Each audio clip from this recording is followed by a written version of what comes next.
¿Cómo están? Buenas tardes. Tardes, licenciado.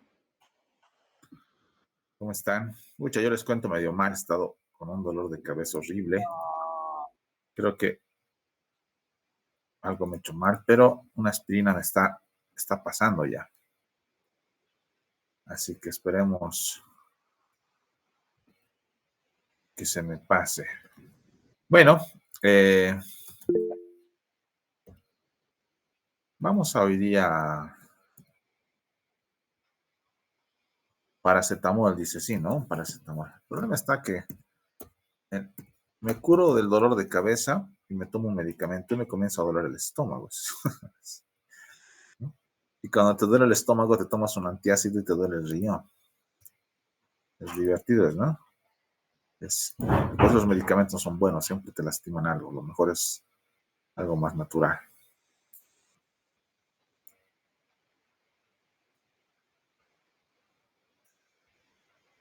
Bueno, ven un segundito.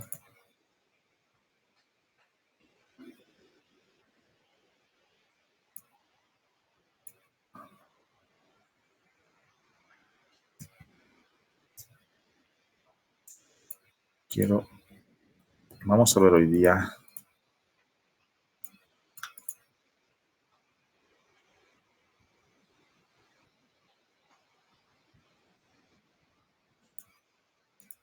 flujos de caja.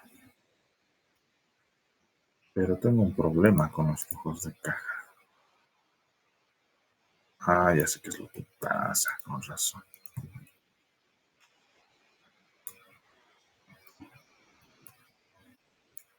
Ya sé qué es lo que pasa, con razón.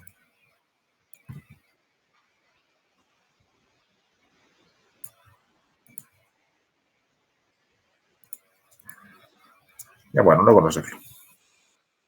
Sas.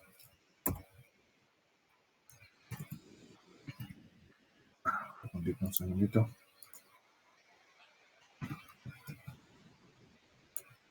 Y ahora tengo. Ya está.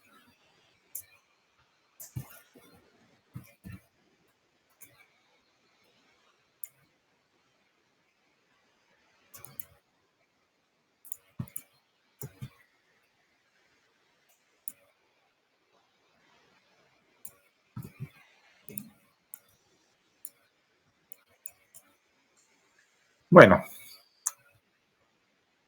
esto.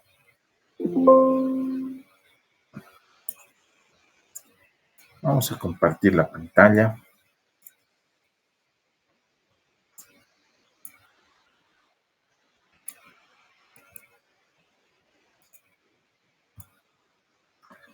Vamos a continuar nuestro tema de ayer. Estaba buscando un archivo de flujos de caja, ya lo tengo ahí, lo guardo en un costurito. Lo que veremos es, ayer hemos hecho capital de trabajo y hemos hecho valor de desecho, y en el valor de desecho me falta el valor de desecho económico. Ahí quedamos. El valor de desecho económico, en realidad, lo que hace es, voy a borrar esto,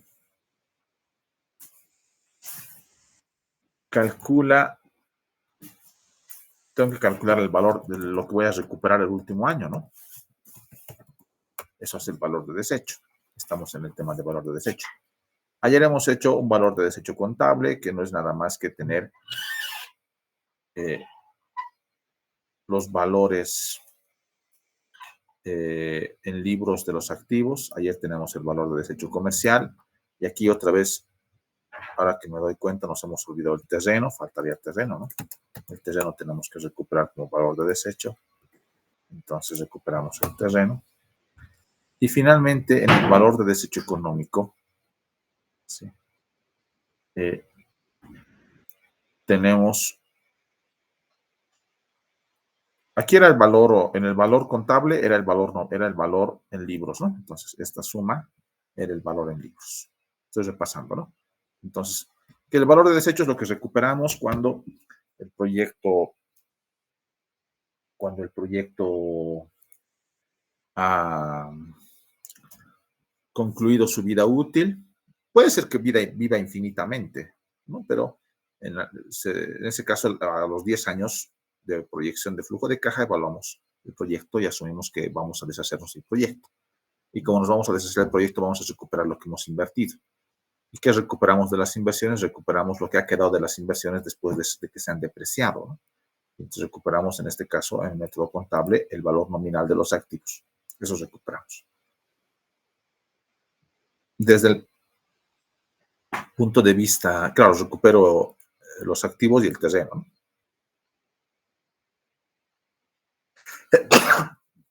Desde el punto de vista comercial, lo que yo puedo hacer es puedo vender estos activos. El valor de desecho los puedo vender. Los activos que me quedan pueden ser que en libros valgan 0, pero yo los puedo vender. Y entonces, si los vendo, los puedo vender por encima de su valor en libros, por debajo o igual. Y aquí tengo los tres escenarios, ¿no? Tengo aquí el escenario de igual al valor en libros, por encima del valor, por debajo del valor en libros y por encima del valor en libros. Cuando es por igual al valor en libros, no hay mayor efecto, ¿sí? Pero cuando es por encima o por debajo, hay un efecto tributario. El efecto tributario es que cuando es por encima del valor en libros, ganamos dinero, por lo tanto tenemos que pagar IVA, y no es que vamos a ganar todo lo que vendemos, solamente ganamos la diferencia, ¿no? La diferencia que se constituye mi valor o mi utilidad,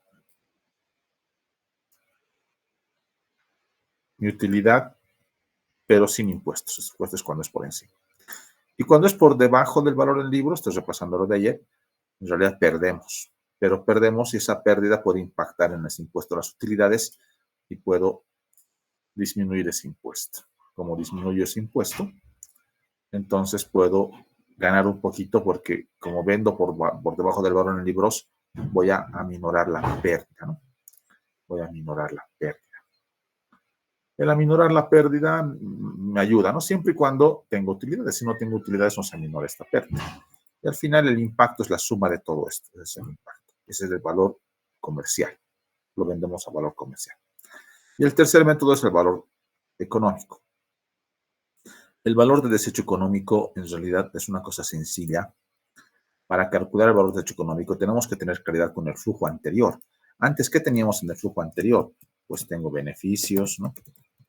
Tengo beneficios, tengo costos, tengo resultado operativo, resultado antes de impuestos, flujo antes de impuestos, luego tengo impuestos y luego tengo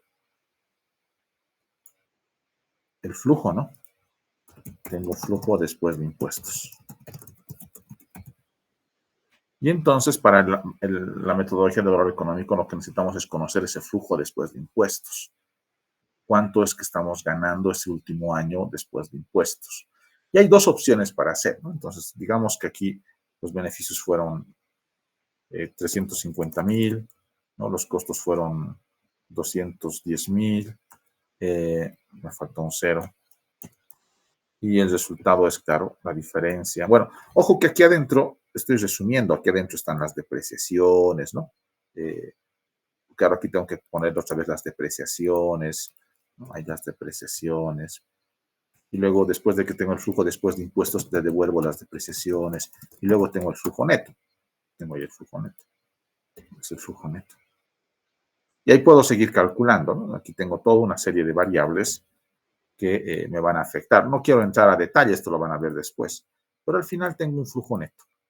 Y el flujo neto, lo voy a marcar con otro color, es el que me sirve para la base del valor económico. Digamos que después de hacer todos los cálculos anteriores, mi flujo neto fue 120,000.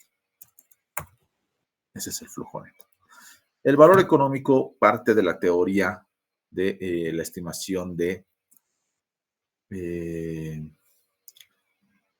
activos, de acciones. Recuerden que las acciones valen por lo que son capaces de generar en el tiempo. Entonces, este negocio no lo vendemos por el patrimonio que tiene, por el valor en libros de sus activos, ni por su valor comercial. ¿Se acuerdan de que varias veces yo en clases repito el ejemplo de la salchipapera o de la hamburguesera que vende cerca de la Contraloría?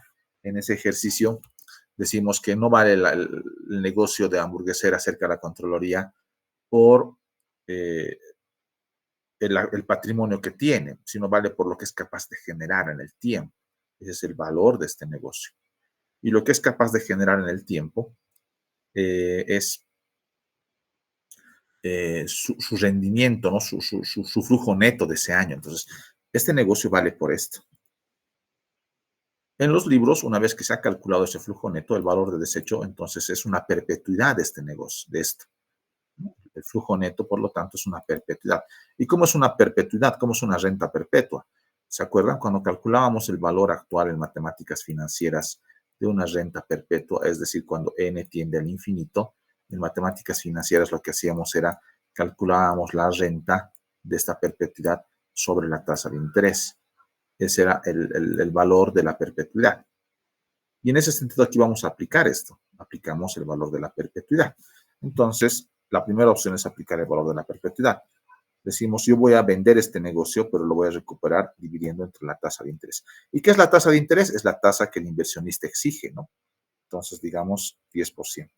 Entonces, voy a colocar aquí la tasa que el inversionista exige, 10%. Y entonces, el valor de desecho, el valor que el inversionista debería recuperar, es de la venta de este negocio, dado que el flujo es perpetuo. Esa va a ser la metodología. En la mayor parte de los libros aparece así, simplemente se hace ese cálculo, ¿no? El flujo neto dividido entre la tasa de interés. Ahora, la tasa de interés tiene todos unos problemas. Nosotros todavía no estamos estudiando esta tasa de interés. Esta tasa de interés la vamos a estudiar de forma posterior. Vamos a calcular vamos a hacer el costo promedio ponderado del capital, el WACC, vamos a establecer cómo es que el inversionista puede calcular esta tasa de rentabilidad. ¿Se acuerdan? Les decía, representa el costo de oportunidad del dinero, es decir, cada inversionista tiene costo diferente. Ustedes, el otro día está un curso de posgrado a los médicos, ya el anterior fin de semana estaba en mi fase presencial y se acerca una doctorita y me dice, doctor, gracias por... Mi curso era era y de gestión pública, bueno, gerencia e instrumentos en la gestión pública, porque hay muchas cosas en el sector público que hay que conocerlas. Ustedes ya saben, seguramente estarán llevando gubernamental. Ahí tenemos, uy, un segundito, tener cuidado con esto porque se me va corto. Estoy cero batería y acaba de decirme que estoy sin batería. Bueno, a ver, si estoy con batería. Bueno, entonces,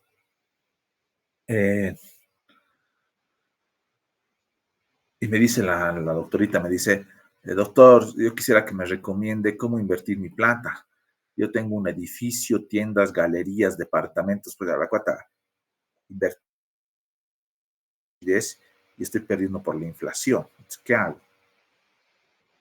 ¿No? Y yo le pregunto y me dice, ¿cuánto más o menos? Claro, hacemos el cálculo y ella, su rentabilidad de ella, de sus negocios, de sus inversiones son entre un 12 y un 15%. Su costo de oportunidad de ella de cualquier negocio es 15%.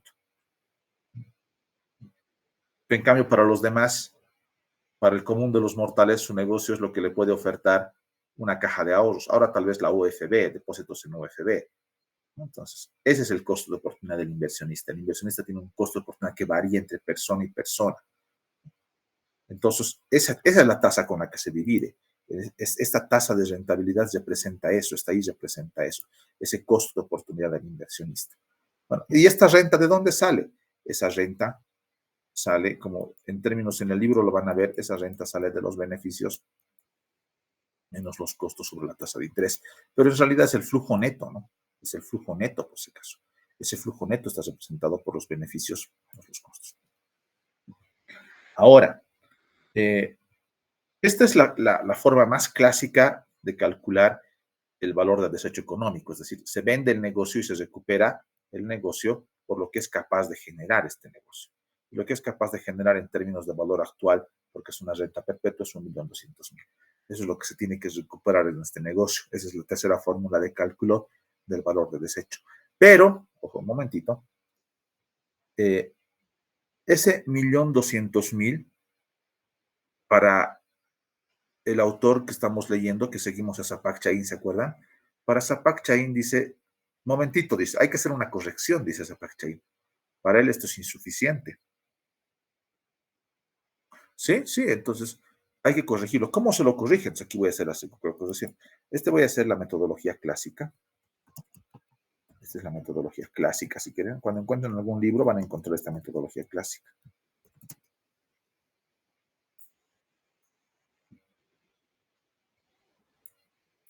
Sapak Chain dice, esto hay que corregirlo. ¿Y cómo es que se corrige? Te dice, no es suficiente esto, porque esto está sobreestimado.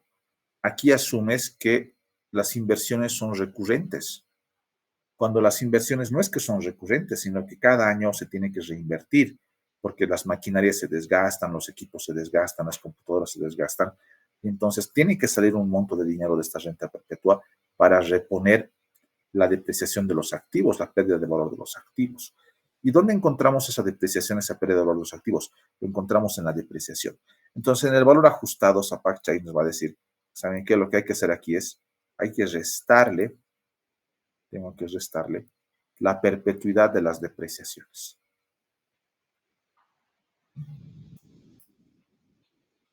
Entonces, tengo que restarle las depreciaciones. ¿Cuál la depreciación? La depreciación del año N, ¿no? La depreciación del periodo N, Bueno, entonces, en este caso, tendría que yo buscar la suma total de las depreciaciones del periodo N. Voy a borrar esto porque esto ya no me sirve. Y en este caso, esto tampoco, porque causa confusión.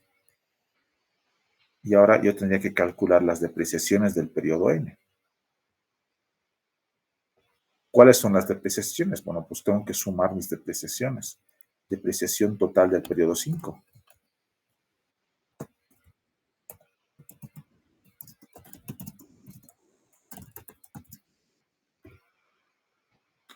La depreciación total del periodo 5 es la suma, ¿no?, de las depreciaciones.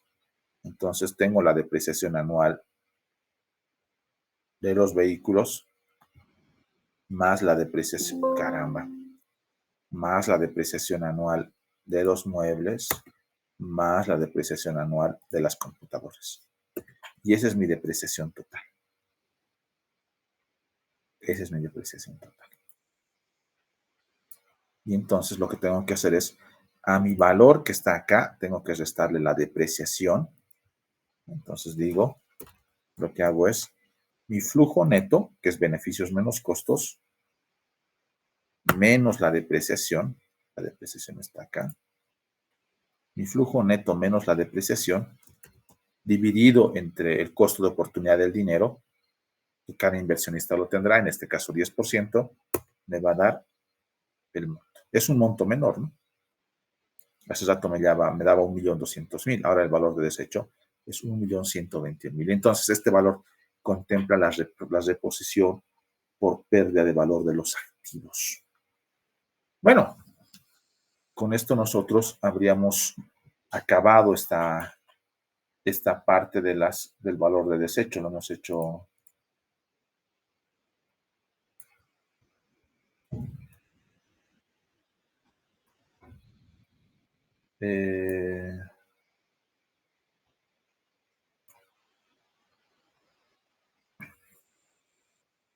Hemos hecho dos repasos, el día de la anterior semana, el que hemos tenido la anterior semana y el de ahora.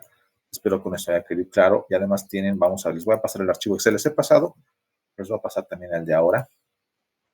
Con eso, pues, en teoría, ya podríamos empezar a hacer flujos de caja. No sé si tienen preguntas, comentarios.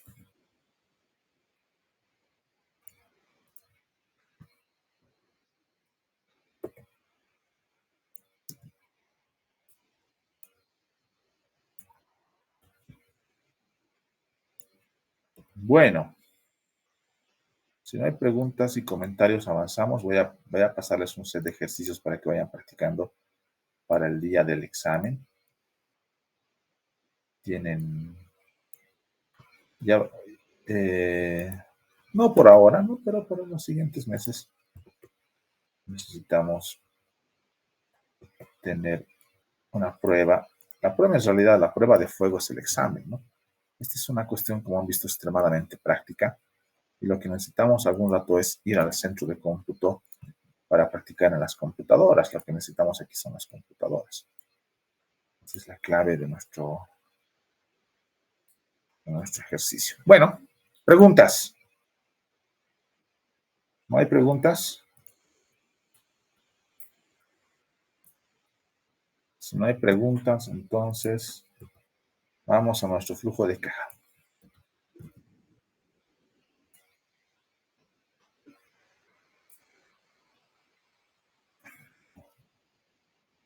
Bueno, vamos a nuestro flujo de caja.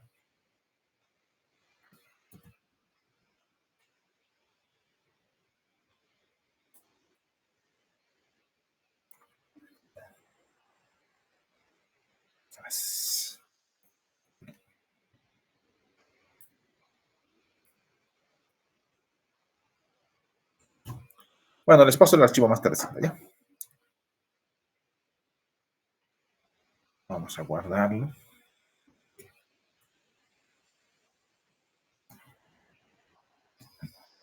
Tengo...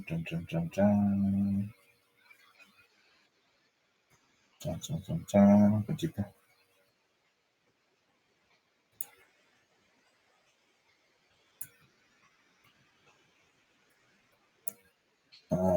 No.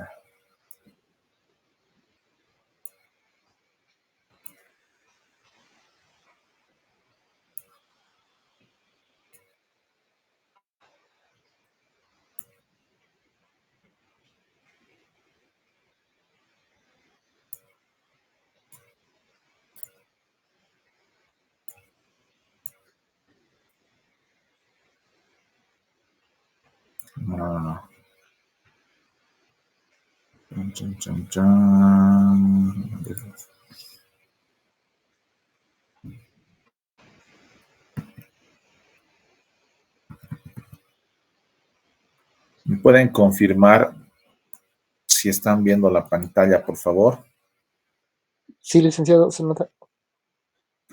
Ah, pero tenemos que verla. La voy a quitar.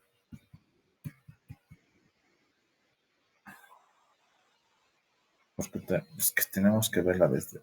Cada vez la muevo, ¿no? Recorremos no sé cuántas láminas. A ver, otra vez, un segundito.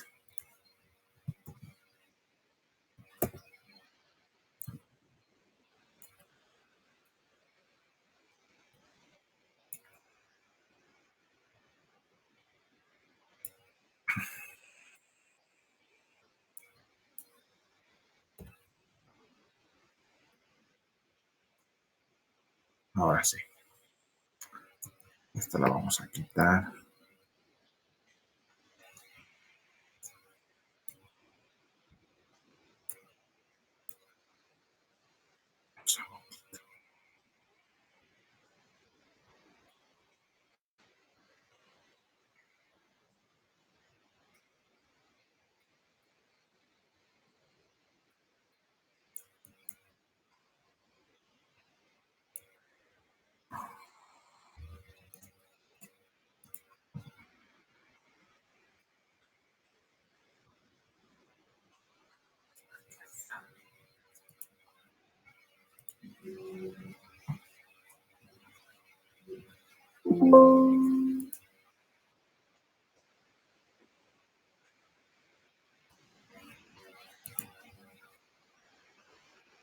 Bueno, vamos a ver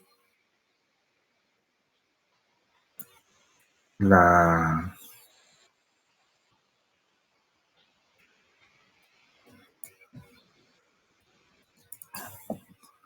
Vamos a ver la construcción de flujos de caja. Me parece que es el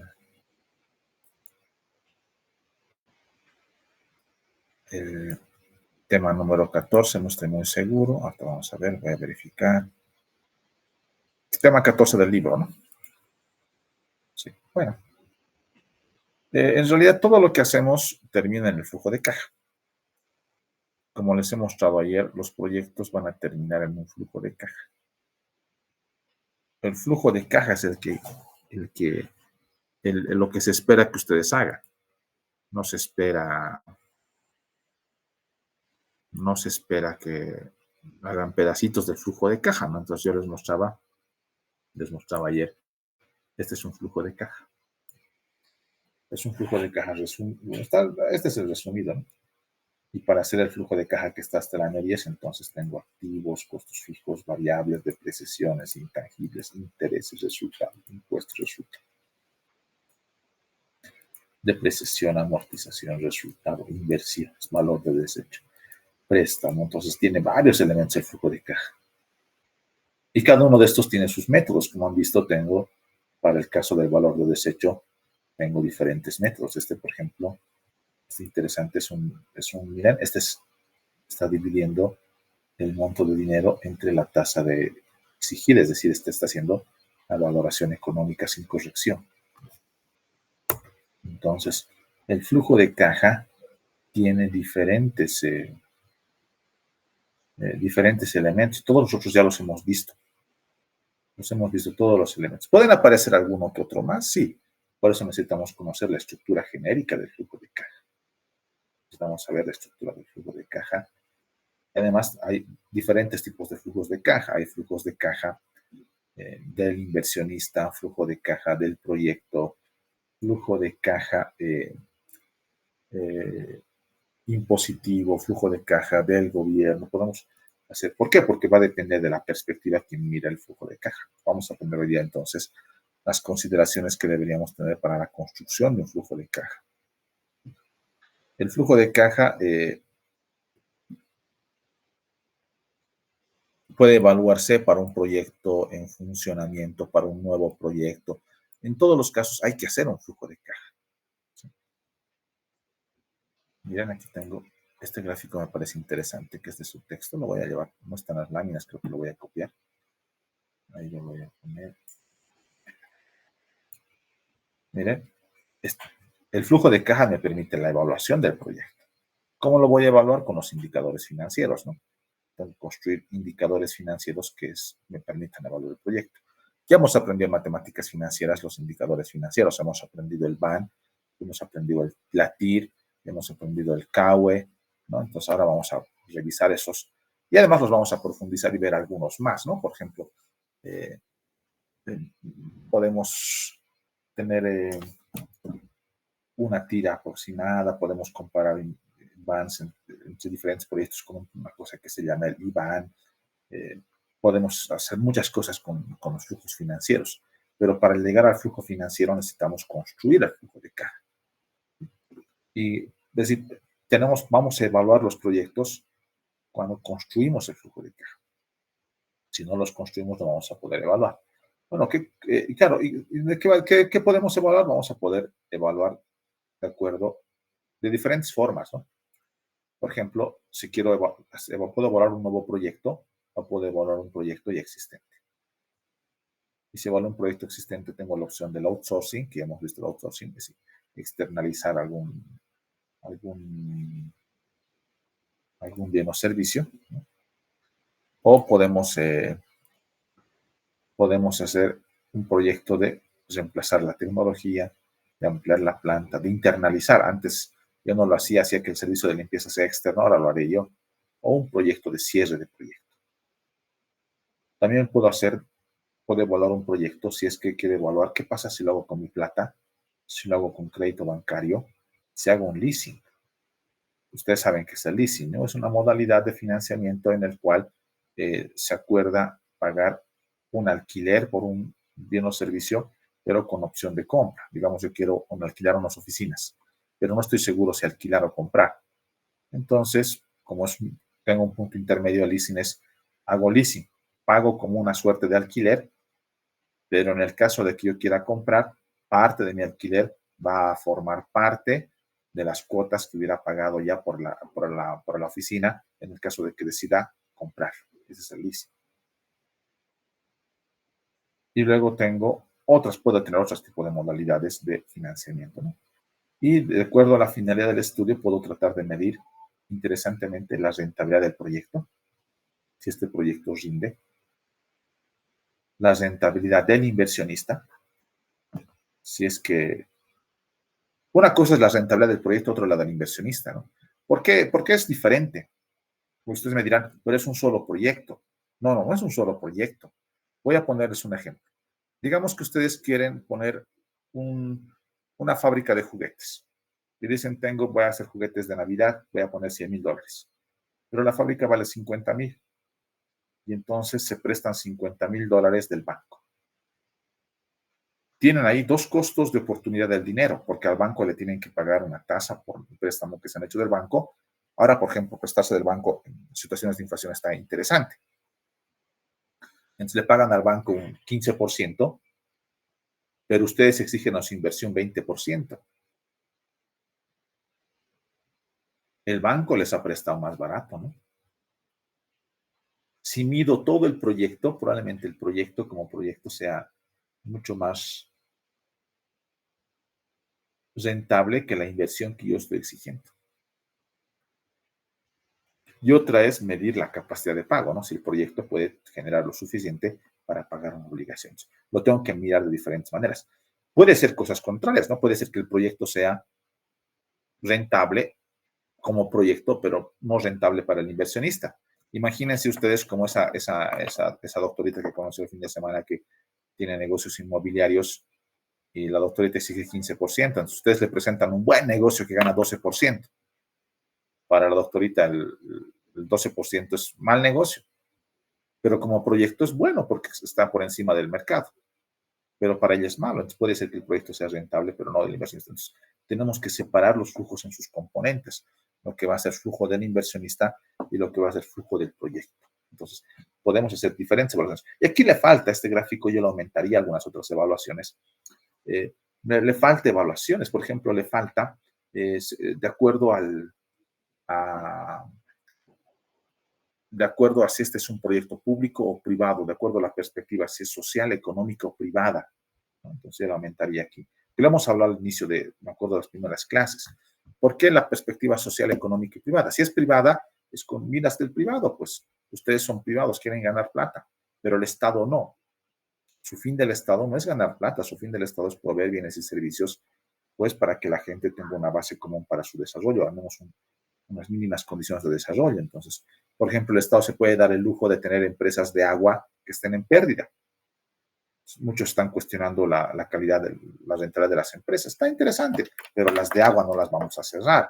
Las de agua brindan agua. La gente no va a poder pagar un precio alto de un bien básico. Nos recordemos la guerra del agua que hemos tenido en el país hace muchos años. Que por si acaso estén los libros de historia universal. Se han hecho tesis de doctorado sobre la guerra del agua, ¿no? Increíble cómo se ha tratado de privatizar un bien tan elemental. Entonces, puede ser desde la mirada social, lo que importa es la rentabilidad social. Económica la llaman. Y la social si es que disminuye las desigualdades. Entonces, podemos tener diferentes formas de evaluar los proyectos. Aquí yo le podría añadir uno más. Le voy a añadir, creo. Quizás le voy a añadir.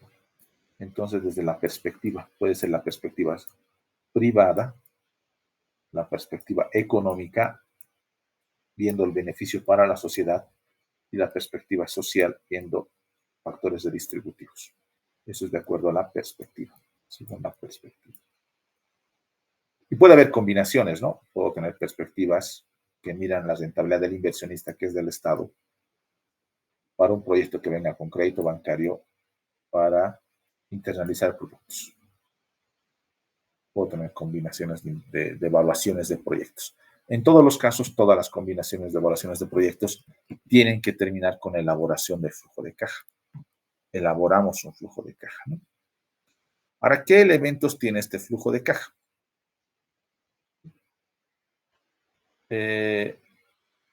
Tiene unos egresos e ingresos iniciales. Esos son los elementos. Egresos iniciales son las inversiones. Entonces, cuando hablamos de egresos iniciales, Entonces tenemos que pensar en las inversiones que tiene el proyecto. Ahí tenemos las inversiones que son necesarias para la puesta en marcha del proyecto.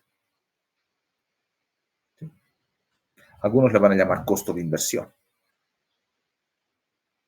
Ojo, en algún caso vamos a tener también el capital de trabajo que no necesariamente está en el año 0, ¿no? El capital de trabajo, como han visto, puede estar en el año 1, 2, 3, 5, 7, porque a medida que la planta crece se puede requerir más capital de trabajo. Estos son los costos de inversión y luego tenemos los costos de los ingresos de operación y mantenimiento, que son estos de acá, el segundo punto. Pues, a medida que el proyecto va avanzando y va operando, pues va a vender bienes y servicios y para producir sus bienes y servicios va a necesitar cubrir ciertos costos y gastos, ¿no?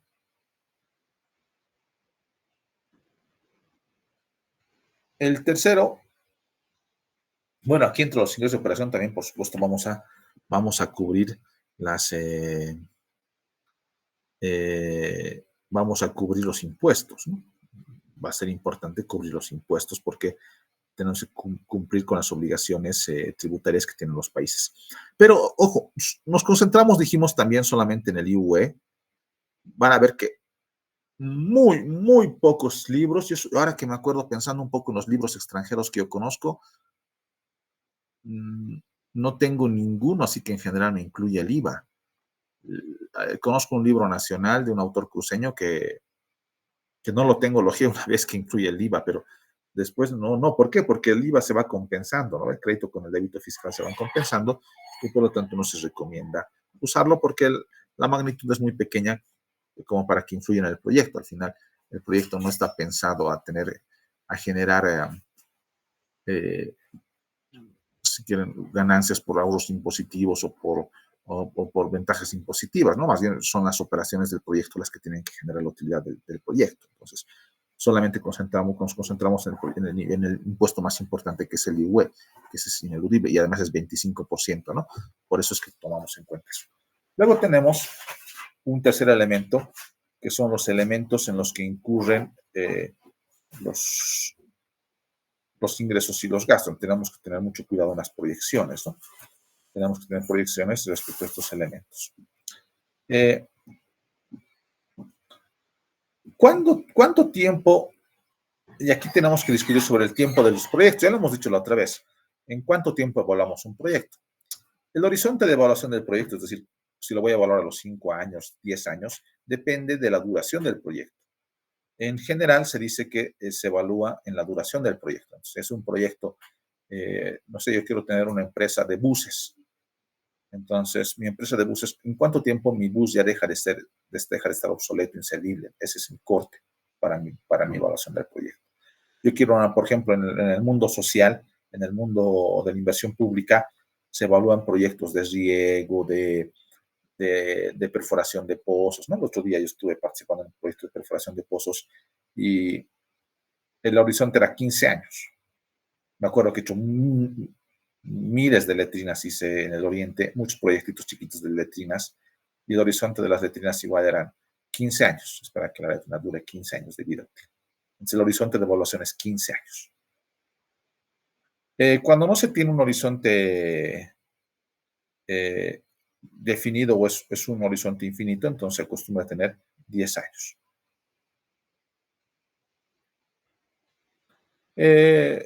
Y asumiendo que el proyecto tiene una vida útil mucho más larga, ¿no? Ojo, mucho cuidado también con eso. Cuando uno pasa los 10, 15 años, lo que sucede es que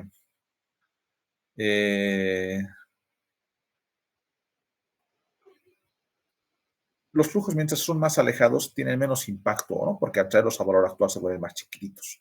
Así que 10 años parece razonable.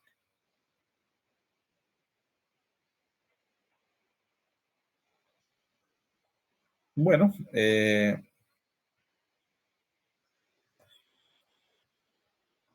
no necesariamente dice su texto que el horizonte de evaluación tiene que coincidir con el plazo otorgado de las inversiones. Entonces, por ejemplo, habla de una concesión. Entonces, puede ser que alguien le conceda los derechos de explotación por por muchos años, pero el inversionista puede querer evaluarlo en menos.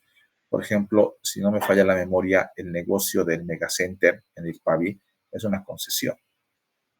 Entonces el inversionista pudo haber evaluado en menos tiempo, ¿no? La concesión creo que era por 30 años, pero se pudo haber evaluado por menos tiempo. Entonces hay que tener cuidado en eso.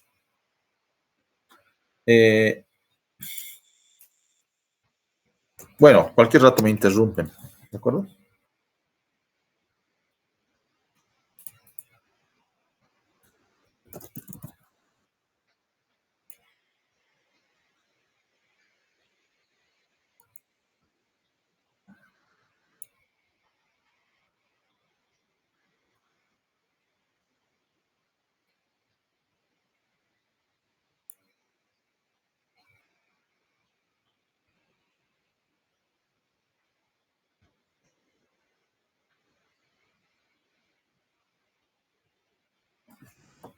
En su texto, en el capítulo 14, no habla de plazo. Ahorita lo estaba buscando, no habla de plazo, pero nosotros sabemos que por todo el resto de libros y literatura que conocemos es 10 años, por si acaso. Ahorita lo estoy revisando y no tiene un plazo específico que diga 10 años, pero la literatura en general habla 10 años. En el capítulo 14 no habla específicamente de 10 años, pero eso es algo que deberían considerar. ¿Sí? Es la vida que se recomienda para el proyecto. Cuando no se tiene claridad, ¿no? Respecto al tiempo.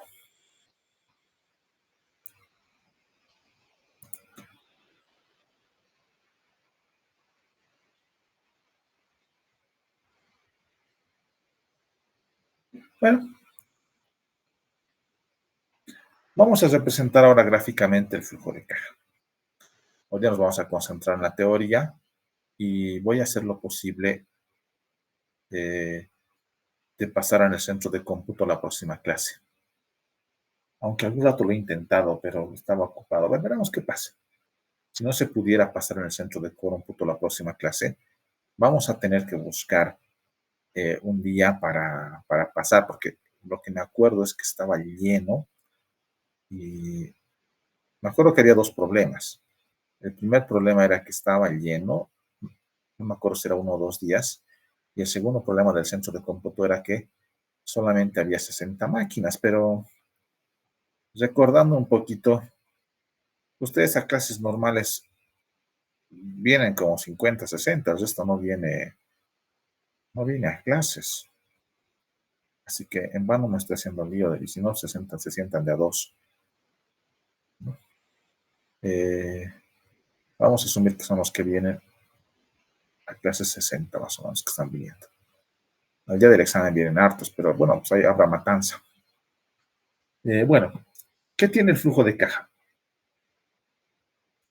El flujo de caja es una representación de las cantidades de ingresos y egresos del proyecto, ¿no? Lo que entra y lo que sale. En realidad es un flujo de caja que habla de las operaciones de caja, son operaciones en efectivo, es un flujo de efectivo, no contempla operaciones de bengalas.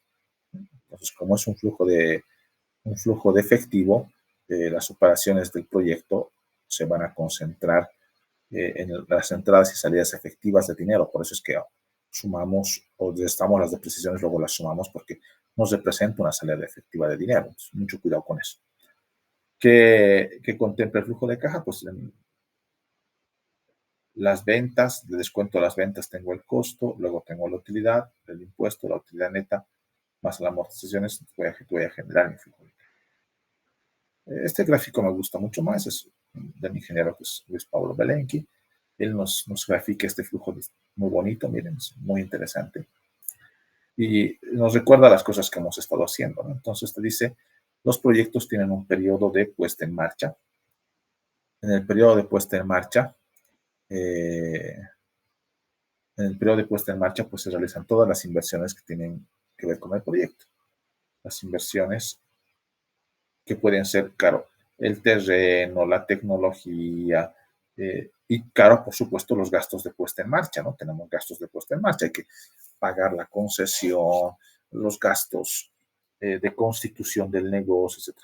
Y aquí hay solamente una aclaración, ¿no? Recuerden que tenemos los gastos del proyecto. En algún rato hemos dicho que los gastos del proyecto son costos muertos. Los gastos del proyecto no entran al flujo de caja porque me han servido para ver si el proyecto va o no va. Entonces, igual los iba a incurrir independientemente de que el proyecto me salga factible o que me salga no factible, igual se los iba a incurrir en estos gastos. Por lo tanto, no entra. Solamente había una excepción de los gastos del proyecto, que es que si es que tenía un impacto impositivo el hecho de incorporar los estudios del proyecto, los anotamos. En todo caso, si no, no se los anotamos, porque es un costo muerto. Y ahí anotamos todas las inversiones del proyecto, todo lo que el proyecto necesita. Ojo, y aquí una aclaración importante, y eso a veces es muy frecuente, incluso con profesionales, ¿no? Gente que ya ha llevado esta materia. Yo me encuentro en algún rato cuando doy un taller, un curso, cuando estoy haciendo el ejercicio con un proyecto real, eh, se olvidan anotar las inversiones que corresponden a contrapartes que ellos ya tienen. A ver, voy a poner un ejemplo. Ustedes quieren poner un restaurante en su casa y dicen, mi casa la voy a volver un restaurante. Ya no voy a vivir en la casa, voy a volver un restaurante. Y entonces dicen, ¿qué necesito para el restaurante? Cocina, refrigerador, menaje de cocina, sillas, qué sé yo. Dice, las inversiones en cocina, refrigerador, menaje de cocina, etcétera, son 50,000 bolivianos. Y eso anotan como inversión. Y la casa, no, es que la casa la estoy poniendo yo, es mi casa, ya la tengo. No es el razonamiento correcto, ¿no? Porque la casa sigue siendo parte del proyecto. Porque si no tuvieras casa, tendrías que alquilar una casa o comprar una casa para poner el restaurante. Entonces, la inversión tiene que incluir esos aportes de los socios, etcétera, aunque sean en especie, se incorpora todo lo que tiene que ver. Entonces, le digo, es un error recurrente, ¿no? La gente no piensa, incluso, me acuerdo, les decía, estaba en un proyecto de riego, ¿no? Entonces, estábamos haciendo un proyecto de riego y es en Tupiza el proyecto y dicen, veo el proyecto, estoy revisando y no veo el terreno. Digo, oiga, ¿y acaso eh, la planta, era un proyecto de dotación de agua? ¿Acaso de dónde se obtiene el agua, la bomba, los terrenos, no pertenecen a alguien? Sí, son del municipio, no vale. No, pues vale. Aunque el municipio los tenga y no tenga que pagar por ellos, tiene un uso alternativo. Puede ser muy bajo su uso alternativo. Puede ser la casa que nunca la usaste, no está de abandonada, pero se puede vender o alquilar, aunque sea como un terreno descampado. Entonces, sí tienen que incorporarse todo acá en las inversiones del proyecto. Y esas, todas las contrapartes. No se debe olvidar eso, todo lo que el proyecto necesita, porque tenemos que valorar el proyecto como proyecto, ¿no? Porque tiene un costo de oportunidad esas inversiones. Y ese es un error frecuente que no hay que olvidar. Bueno, luego tenemos el capital de trabajo, ya saben, el activo de trabajo, bueno, lo vamos a anotar antes, porque necesitamos tener la plata antes de empezar y esas hacen nuestras inversiones. Y inmediatamente podemos tener los gastos de puesta en marcha, que podemos tenerles aquí en el periodo de inversión también. Ahí está justo en el límite, dice, no, puesta en marcha. Y ahí lo que generalmente hacemos lo ponemos en el momento de la inversión. Y tenemos, en los proyectos tenemos dos momentos importantes. Hay un tercer momento, pero los momentos que estudiamos con ustedes en pregrado solamente son dos. Nosotros los proyectos tienen una etapa, si quieren, de prefactibilidad, ¿no ven? Prefactibilidad, de factibilidad, donde hacemos el ejercicio del proyecto, es lo que estamos haciendo. Nosotros vamos a hacer este proyecto en escritorio. No es que invertimos, no es que gastamos nuestra plata. Hacemos en escritorio. En escritorio, en gabinete, valoramos si un proyecto es factible o no. Es interesante porque nos divertimos haciendo ejercicios, análisis financiero. Es en escritorio.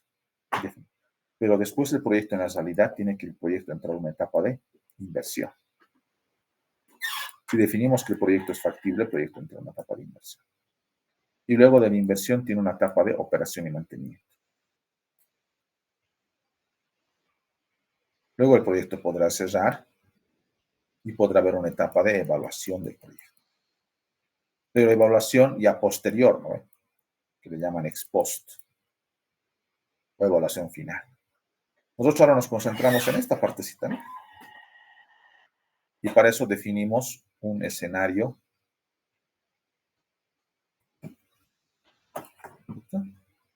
Un escenario definimos en gabinete teórico de cómo va a funcionar nuestro proyecto, cuánto vamos a ganar, cuánto vamos a gastar. Ahora, lo hacemos porque es importante. Ahora, como se habrán dado cuenta, las reflexiones que hacemos en los proyectos son reflexiones que no solamente implican un trabajo de gabinete mecánico, no es mecánico lo que estamos haciendo, nos tiene que ayudar a pensar para tomar decisiones en cualquier área que estemos. Se supone que tenemos que tomar decisiones para ver si vamos a ganar o no. Eso es lo que importa. Bueno, entonces en esta etapa ya tenemos los proyectos, entonces en esta construcción de escenarios tenemos una etapa de inversiones, que es según el profesor Valenqui le llama inversiones. Luego tenemos los activos de trabajo, el gasto puesta en marcha y luego el proyecto comienza a empezar. Y miren, los fondos autogenerados, que son los ingresos que va a tener el proyecto, que son esas líneas, esa área celeste, empiezan a crecer paulatinamente, ¿no? No es que los ingresos de repente empiezan a este nivel, sino los ingresos crecen. Porque los negocios tardan un tiempo en consolidarse. Tienen que ganar clientela, tienen que hacerse de fama, ¿no? Perfeccionar su producto, entonces recién empiezan. Entonces, es prudente cuando se construyen los flujos de caja que los primeros años no se tomen en cuenta ventas al 100%. No vayan a decir, voy a hacer una salteñería, tengo mi capacidad de mi horno de hacer 500 salteñas al día y desde el primer día vendo 500 salteñas. Eso no le pasa a nadie, ¿no? Nadie entra con su horno y el primer día vende 500 salteñas. El primer día alguien aparecerá, verá, hay una salteñería nueva, a ver, la probaré, veré, ¿no? O sea, todo un periodo de tiempo en el que el proyecto se consolida. Por eso los proyectos inician, sus flujos de ingresos van empezando lentamente. Ya ahí están los fondos. Ahora, este es un fondo neto, ¿no? Porque, por supuesto, aparte, también hay los gastos. Aquí tenemos los gastos operativos que me permiten producir las salteñas. Luego los proyectos se mantienen estables, al menos eso estimamos. Puede haber variaciones, claro. Al final uno puede prever variaciones de acuerdo a algún criterio, factor, no sé, pues se me ocurre, si estamos hablando de una explotación, un proyecto de explotación minera, el yacimiento minero tiene pues una cantidad estimada de mineral. Puede ser que al principio, más bien por el contrario, puedas producir más y luego entra la etapa de agotamiento del yacimiento minero. Entonces, cuando se agota, vas a tener que reducir la cantidad que se vaya a producir. Entonces, tienes un agotamiento ahí en el factor. Y finalmente tenemos, cuando cerramos el proyecto, la devolución de las inversiones. ¿Qué nos devuelven? Nos devuelven el capital de trabajo, esto nos devuelve, y recuperamos las inversiones con ese valor residual, ese valor de desecho, ¿no? Que lo acabamos de estudiar. Entonces, estas inversiones las recuperamos. Ahí está la recuperación de las inversiones. Esa es nuestra estructura de nuestro flujo de caja. Preguntas. Bueno, hay diferentes versiones de flujo de caja. Esta es una. Miren esta versión. Es interesante, dice ingresos, venta de activos, porque los activos van a ser sujetos a impuestos, ¿se acuerdan? Costos variables fijos, comisiones de ventas, gastos administrativos y de venta, depreciaciones. Y las depreciaciones, como ya saben, las devolvemos más abajo, ¿no? Aquí hay depreciaciones y aquí también. Entonces, tenemos depreciaciones, la amortización de intangibles, y abajo tenemos también amortización porque sigue el mismo procedimiento, de acuerdo al decreto 24954, el valor en libros me va a ser útil en el caso de que venda activos, la utilidad antes de impuesto, el impuesto, la utilidad neta, luego las cosas que recupero, y luego tengo las inversiones, que son los ingresos iniciados, y el valor de desecho, que el valor de desecho lo recuperamos al final, y finalmente tengo el flujo de caja. Esa es mi estructura del flujo de caja. Y en este caso, este está sacado de un texto que evalúa 10 años, ¿no? Como les decía, la mayoría de los textos sugiere 10 años. Zapak Chain también lo dice, pero lo dice al inicio de su libro, no lo dice en este capítulo de flujo de caja. revisándolo ahora, un encontrado al inicio, ¿no? No te dicen en la cápita, pero también te recomienda 10 años. Los demás textos, Paco Urbina, es otro texto famoso, Fontaine, te van a decir 10 años de evaluación del proyecto. Zapak Chain usa esta estructura de flujo de caja, es mucho más genérica, me gusta mucho más esta estructura porque no te habla de ítems concretos, porque puede ser que tú tengas o no gastos, comisiones sobre ventas. No es obligatorio que pagues comisiones sobre ventas.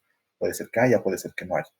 Este es mucho más genérico, me gusta más. Entonces dice, primero ponemos todos los ingresos que están grabados por los impuestos. Le quitamos todos los gastos que están grabados por impuestos y luego le quito los gastos que no son desembolsables. Ojo, gastos no desembolsables, gastos que no representan una salida efectiva de dinero. ¿Cuáles son los gastos no desembolsables? Fundamentalmente las depreciaciones y la amortización la amortización de intangibles, ¿no?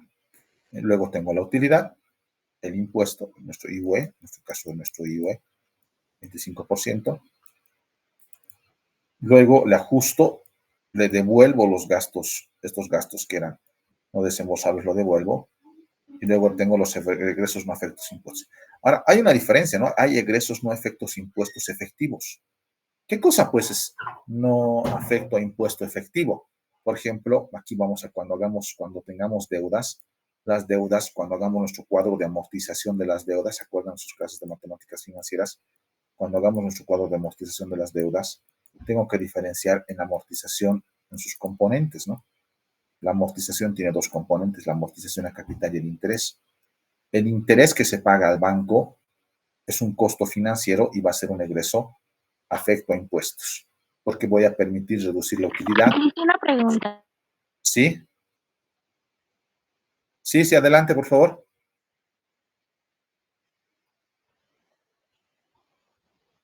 Aló, adelante con la pregunta. Me gustan las preguntas.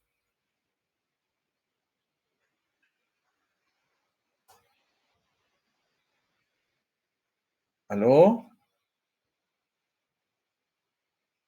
¿Cuál pregunta?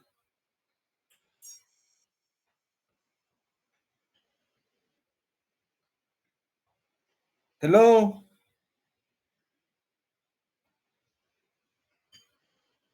¿Qué pasó con la compañera de la pregunta? Se fue.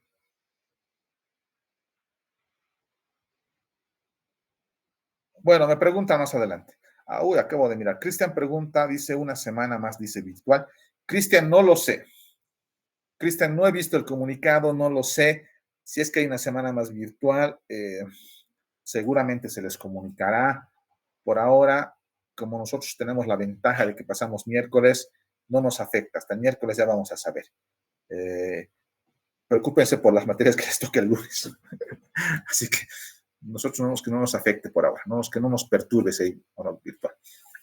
Si es virtual la siguiente semana, solo una aclaración, yo les recomiendo, por favor, como la siguiente semana, si fuera caso virtual, yo pienso, recuerdan que les decía que pensaba pasar en la clase de centro de cómputo, por favor, tomen la previsión de estar frente a una computadora a la siguiente clase, porque quiero hacer los flujos de caja. Les voy a pasar un ejercicio para hacer el flujo de caja. Y necesitan computadora, y necesitan en lo ideal dos pantallas. Sé que no todo el mundo puede tener dos pantallas, dos monitores de computadora, pero puede tener una pantalla con su celular y otra pantalla con la computadora. ¿Por qué? Porque no es lo mismo pues estar viendo lo que el profe hace y tratar de hacer uno mismo. No es la idea que yo haga el ejercicio y les pase el archivo. La idea es que hagamos juntos, que ustedes hagan como en matemáticas hacemos. Ese es el proceso pedagógico. Así que si es que la siguiente no pasamos presencial y pasamos virtual, por favor, computadora y celular para ver al mismo tiempo las cosas que hacemos.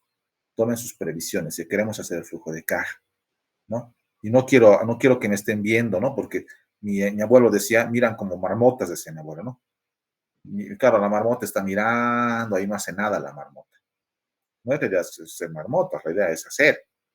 El que quiere aprender tiene que hacer, tiene que ser el esfuerzo mental. Bueno, entonces volvamos a nuestro flujo de caja. Entonces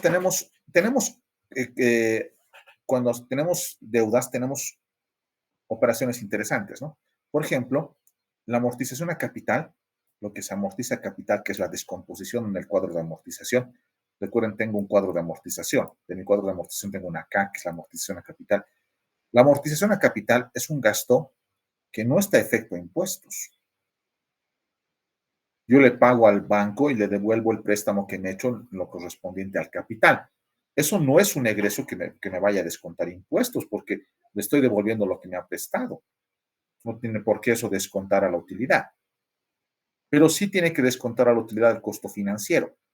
El costo financiero, es decir, el monto de interés que se paga, el monto de interés sí tiene que ir a descontar en la capital. Entonces, el monto de interés me va a descontar a capital, pero no así la amortización a capital. Entonces, eso hay que tener cuidado.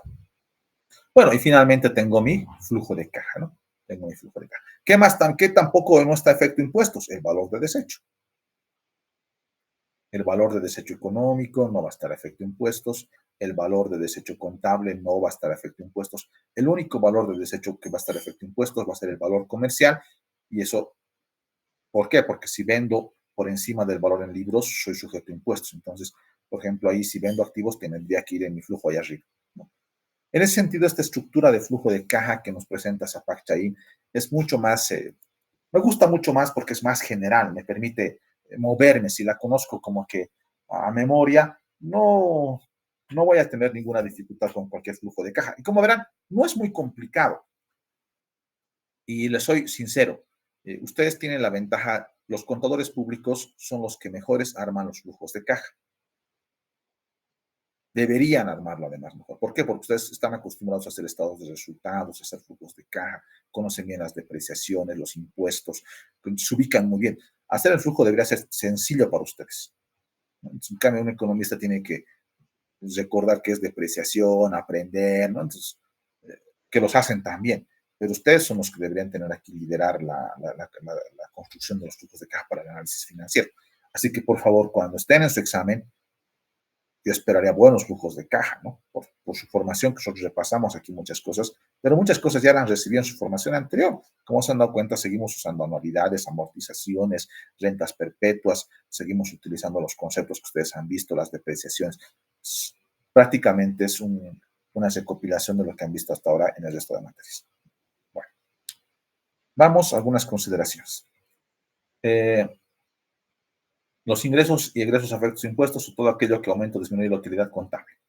Claro, ¿no? Lo que disminuye la utilidad contable, ingreso afecta a impuestos. Gastos no desembolsables. Gastos que para fines de tributación son deducibles, no ocasionan salida de caja, como la depreciación, amortización y el valor en libros cuando se vende. Entonces, claro, si el valor en libros no me afecta en el flujo de caja, ¿no? Egresos no afectos a impuestos. Inversiones, ya que no aumentan ni disminuyen la riqueza.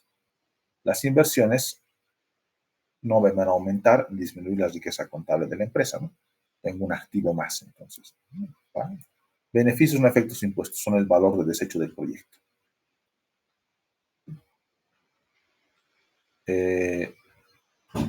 Ya hemos hecho lo que voy a recuperar al final, que puede ser el valor en libros o el valor de desecho económico. Lo recupero al final, tampoco está afecto impuestos. Al final, mi flujo de caja, que está acá, termina en un flujo, ¿no? En un monto de dinero. Esto se traduce en monto de dinero cada año. Cada año termina en un monto de dinero. Aquí está. ¿Se acuerdan? Al final mi flujo de caja termina en un monto de dinero. Este flujo de caja termina en este. Entonces, ahí está el flujo de caja. Termina en ese flujo de caja. Y este flujo de caja que tiene salidas negativas y bueno, aquí tiene dos momentos de negatividad. Probablemente acá haya reemplazado equipos, ¿no? Miren aquí, claro, pues hay reemplazo de equipos, por eso es. Entonces, en este flujo de caja termina en un horizonte temporal de ingreso de flujo neto. Y eso es lo que se va a evaluar. Ese horizonte temporal de flujo neto se va a evaluar. En realidad se tienen los ingresos y las salidas, pero al final estos ingresos y salidas se netean. Como se netean y termina en un flujo neto de caja. Este es el flujo neto de caja que evaluamos. Sobre esto vamos a construir los indicadores financieros, el BAN, el TIR, fundamentalmente, y cuando correspondan los CAUES, ¿no? Y cuando hagamos evaluación social de proyectos, socioeconómica de proyectos, el BAN por beneficiario, el BAN por conexión, el BAN por resultado, por unidad de resultado. Entonces, a esto tenemos que llegar. Esta es la base para tomar las decisiones de inversión. Si no tenemos esto, no vamos a poder tomar decisiones de inversión. Pues claro, porque no voy a tener materia para calcular el indicador. En matemáticas financieras calculábamos el BAN, pero calculábamos el BAN con el flujo ya hecho, ¿no? Yo les daba un ejercicio en matemáticas financieras y decía, calcula el BAN, pero nunca habíamos hecho el flujo para calcular el BAN. Ahora sí, porque lo que importa es todas esas cuentitas que necesitamos, todo eso para calcular el flujo y sobre esto calcular los indicadores financieros y sobre eso tomar decisiones de inversión, que es lo que le importa a esta materia. Esa es la competencia final de esta materia. Bueno, preguntas. Uy, habló bastante bien.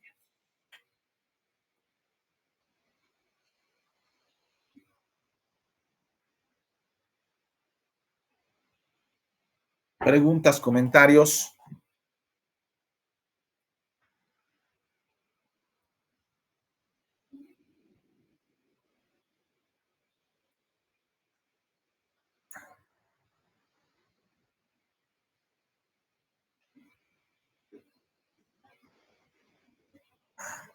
Cristian dice que pueda dividir pantalla con las teclas Windows, flecha izquierda y derecha. No entiendo para qué me dijiste que divida pantalla.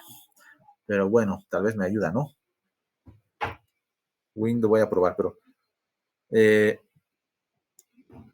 ya, muy bien. Gracias, Cristian. Acabo de probarlo. Para ver quiénes están participando y volver a ver mi flujo. Genial, genial. Gracias, Cristian.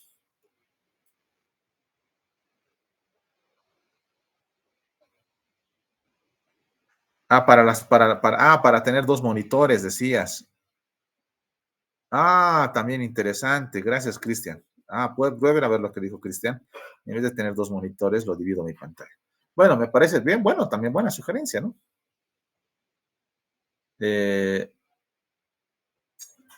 Vale, me parece. Gracias, Cristian. Hay que ser proactivos como el Cristian. Siempre se puede sugerir algo bueno, siempre se puede aprender. Miren, yo acabo de aprender algo, me parece genial. Ya mi vida ha cambiado. Algo más productivo seré. Gracias. Preguntas.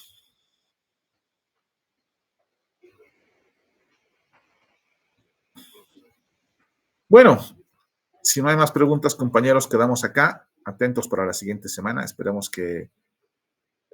Sería ideal que sea presencial, porque tenemos centro de cómputo, sala de computadoras ahí, sería ideal. En todo caso, si no es, pues nos adecuamos a lo que se dispone. Que les vaya muy bien, que tengan un buen resto.